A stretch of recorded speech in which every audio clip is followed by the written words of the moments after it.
Lauren, man. What the fuck is Lauren in this book? We're listening / watching Alex Nerimon's Twilight videos. And playing Bella time. is searching on her computer to try and find out more information about vampires. I hated using the internet. My modem was sadly outdated. My free service substandard. Just dialing up took so long that I decided to go get myself a bowl of cereal while I waited. Naturally, the screen was covered in pop-up ads when I turned to my computer. I forgot that Twilight was set in the mid-90s before pop-up blocking was introduced. I'm assuming Stephanie Meyer knows what a modern computer is like, because presumably she typed this up on one, unless she sneezed it all out one day and then handed it to her publisher. I got to my favourite search engine and typed in one word, vampire. When the results came up, there was a lot to sift through. Everything from movies and TV shows to role-playing games, underground metal, yeah, and shit books. She thinks to herself and she concludes that there are two questions that she needs to think about. Number one, is it possible that what Jacob said about Edward Cullen and his family are true?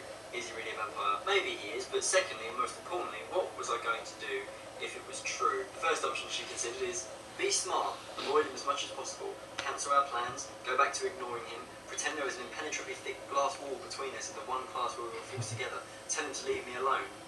That seems logical given that he's a vampire, but then she says, I was gripped in a sudden agony of despair as I considered that. My mind rejected the pain, quickly skipping on to the next option.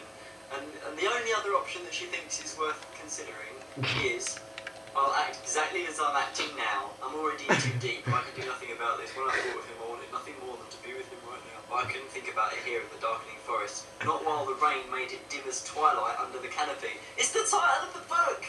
Oh, that's what it means. It's a reference to weather, typically. I slept dreamlessly that night, exhausted from beginning my day so early. I woke for the second time since arriving in Forks to the bright yellow light of a sunny day. I skipped to the window, stunned to see that there was hardly a cloud in the sky. I opened the window and sucked in the relatively dry air. So I can only imagine that she just goes, I ate breakfast cheerily.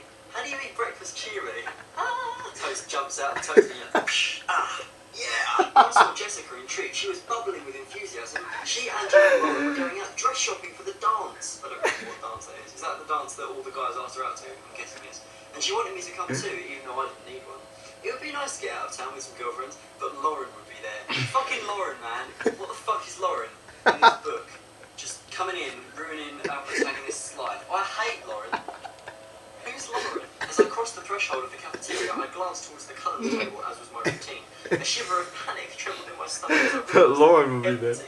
Desolation hit me with crippling strength. Angela asked a few quiet questions about the Macbeth paper, which I answered as naturally as I could, while spiralling downwards in misery. Bella, your life is so hard. The rest of the day passed dismally. Fucking hell, she needs to just like cheer up and watch some Family Guy or something. Or even the sunlight is cheering back up now. This is bad. The day ends, she goes to sleep.